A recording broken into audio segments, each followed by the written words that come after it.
Hi everybody, welcome to the Pigskin Postgame Wrap. I'm Joe Cortez, joined by VanderBeek and Ron Agostini. We were out in the field tonight for week 6. Is that right? Yes. Yes. Week 6. That week 0 still, Yeah. It still works. still throws me. I was over in Houston for Escalon Houston, and Escalon won tonight 35-20. Did you have dinner at that little stand outside? What's the name of the little restaurant there? I don't know. Oh, really good place. No, I had dinner at burger home. place. You know the place. I do not know the place. Oh. I had dinner at And I've home done tonight. games at Houston. Mama made burritos. Oh, okay. Hey, Escalon wins 35-20 in really an Escalon type game. Cougars jump out to a 14-0 lead. Houston ties it just before halftime. And then in the second half, Escalon just imposes its will on Houston and went Escalon on Houston High. A lot of time-consuming Wing tee offense. smash mouth, 3 yards in a cloud of dust type of football. In fact, their first drive of the second half was 8 plays for 70 yards. It took about 3.5 minutes. The next drive was 10 plays, 57 yards. There you go. I think we've 9 seen and those 72. drives. Yeah, 19 rushing first downs. There you go. Typical Escalon football. More importantly, though, it was the 261st win in the career of Mark Lorero. He ties the Sac Joaquin section record. Max Miller, who set that mostly at Cordova High in Rancho Cordova. So Mark will be going for the record next week when Hilmar pays a visit to Escalon in a Trans-Valley League game. That's a 40-year-old record, just about ready to go down. And, you know, it couldn't happen to a nicer guy. Yeah, Gerald Wilhite played for Maximilian. Yeah. Couldn't happen to a nicer guy. Mark was, I could tell he was really proud of this record. You know, he spoke about all the kids that have come through the program and what it means to the coaches and the community. But Can you do the voice? I'm not going to do a Mark Lorero voice. I'll leave that to you. I'll leave that to you. Joe! But Go ahead. I've got some video of Mark Lorero that we'll have next week for Stanislas Football Weekly. And you can compare the real Mark Lorero to No. Brian Rich Little VanderBeek. That's I guess it'd be Frank Caliendo. Kind of dating myself there. That's right. Anyway. It'll be Ron on Stanislaus Football Week. Yeah, that's Again. right. Oh, that's Again. right. That's Again. right. Ron will be filling in this week for Brian. Brian For the has second week. Brian's got tough duty. He's doing the San Francisco Giants playoff. Someone's got to do it. Someone's got to do it. Indeed. Beek had to put in duty tonight at a Modesto Metro Conference game. I really would have enjoyed this game if I knew I wasn't on deadline from the time the game started. It started at 8:20 and went 3 hours. And What are you going to do? But it was really an amazing game. As I'm going to go down some numbers here. Enox beats Bayer 50-49. Let's go right down the list. Bayer 1-6, 0-3. Jay Green 23 carries, 232, 4 touchdowns. Oh, no. Also had 2 touchdowns receiving. Had 6 touchdowns. Got in the end zone 6 times. Big time, right? Nick Trujillo completes his first 15 passes for Bayer. Doesn't have an incomplete pass until 15? His first 15 passes doesn't have the incompletion until the first, till the final drive of the game. Goes 15-17, 194, 3 scores, no interceptions.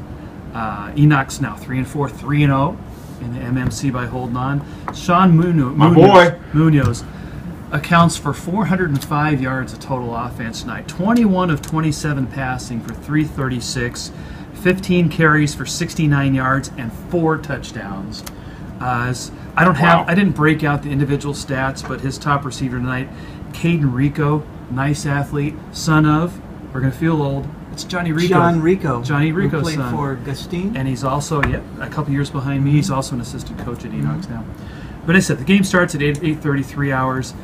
It was Enox homecoming. They had all the bells and whistles, every conceivable moment, a 25-minute junior varsity halftime, 35 minutes between games, a 30-minute or 20-minute varsity halftime, and everything was really done well. 1,000 yards of offense, exactly by my numbers in this game. Exactly. Exactly Amazing. 1,000. Bayer 521, The Enox 1,000-yard 479. Beyer led 49-42 when Trent Baker scores on a 6-yard run. Matt Ryan 7 for 7 on PATs, drills the extra points like he was doing all night long. Never a problem. Beyer leads 49-42, 3:42 left. Enox goes 80 yards in 9 plays. Munoz scores from the 4. Instantly, the decision. They go for two. Beyer's tired. Both defenses are tired. Munoz on just a direct snap, looks for a hole, goes off a left guard, gets into the end zone. There's a kind of a push situation there. He gets in. So they're up 50-49 with about 1:29 left. Beyer comes right back down, moves down the field, gets to the 24 with 5 seconds left. They line up for a 41-yard field goal. It's long enough, wide left. Matt Ryan. But wait a second. There's a flag. Ryan's roughed on the play. They have an untimed down. They move the ball to the 12. He has a 29-yard field goal on the untimed down that also goes wide left. Oh man! And that's how it ends. And there were many, many tears on that Beyer sideline because that's a good Beyer team. It is. Yeah. That's it for a 1-6 team. That's a very, very good Beyer. They ran a gauntlet in the early season. They're 0-3 in the MMC. That's a good team. Enox is a good team. Neither team. I said that 3-0 in the MMC. Neither team can boast about their defense, though. My gosh, that was. Jay Green's a legit running back. Yes, he is. That was maddening game. But right. Enox will remember that is the Yeah. quintessential homecoming win. Oh gosh, The way 50-49. the way it ended. Wow. 50-49. The last 50-49 game I saw was a Rutgers homecoming about 1987 when they beat Virginia Tech on a Hail Mary on the last play of the game, and yeah. 50-49. 50-49, that basketball score. Wild stuff. Yeah, Sean it is. Munoz. Sean Munoz, special. A dude. Yeah. He's a dude. Ron, you were over at... I was over at Gregory at Don Lanphier Stadium. I think Brian took all the thrills his way tonight. I didn't have too many tonight. You could have gone to your game and then come to Downey and caught the second half. I could have caught the second half of your game. Gregory defeated Grace Davis tonight 45-7. It was a basic woodshed game. Gregory's pretty tough, physical. I'm physical team. I'm looking forward to the game next week against Modesto. That'll be one of the big games in conference this year. Gregory's 5-1, 2-0 in conference now. Big game by Demetrius Vinson. My guy. He looked good tonight. All your guys. 15 carries, 150 yards, 2 touchdowns. Gregory's defense is physical. They held Grace Davis to only 12 yards rushing after sacking the quarterback 4 times. Cam Carlton, the quarterback for Gregory, one of 4 very good junior skill players for the Jaguars. Nice game tonight, 7 of 8 passing, over 120 yards, 3 touchdown passes, very efficient at quarterback. No score after 1 quarter, straight running clock the last 5:56, so you can imagine what happened in the middle part of that game. It was all Gregory in the middle. They outgained Davis tonight 418 to 142. Very impressive win for the Jaguars. You mentioned Gregory's defense. I saw Gregory last week. Very stout. They're stout. Their front seven. Nice very front. Stout. Charlie Graham, Ezra Ruiz. Who's Charlie Graham? Is that number 56? That's 56, I believe, the inside backer. He's a stud. Emotional leader on that team. Yes. Ezra Ruiz hits hard. They intercepted the Davis quarterback 3 times tonight. Nice. All three pass interceptions in the second half. So pretty solid win all the way around for Gregory.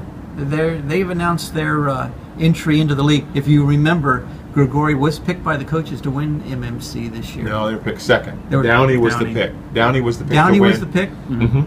Downey was number 1, Gregory 2, and then Modesto. Okay. It was a close vote, though, wasn't it? Yes. Yeah. It wasn't a blowout. Okay. It wasn't a blowout. Okay.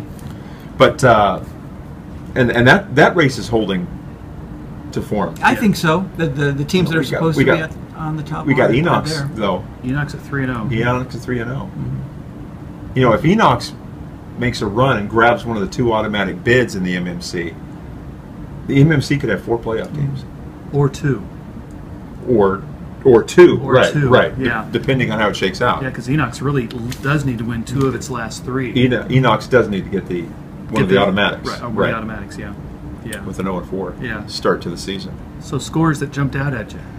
Scores that jump out at me. Sonora 55, Somerville 13. Now Somerville had kind of been making some noise. They're the second best team in the MLL. They're the second best team in the MLL, and we thought this might be a competitive game. It was not. Sonora is going to run the table. So all the fears of the MLL coaches why they didn't want Sonora in the league have come true. But then again, Sonora moves into the league. We said that early, and their best team in 8 years. Excuse me. Yeah, correct.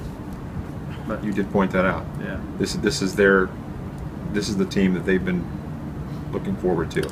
Another score that jumps out at me: Pacheco 30, Livingston 22. Yeah. Good game. Livingston was Good competitive game. tonight. They yes.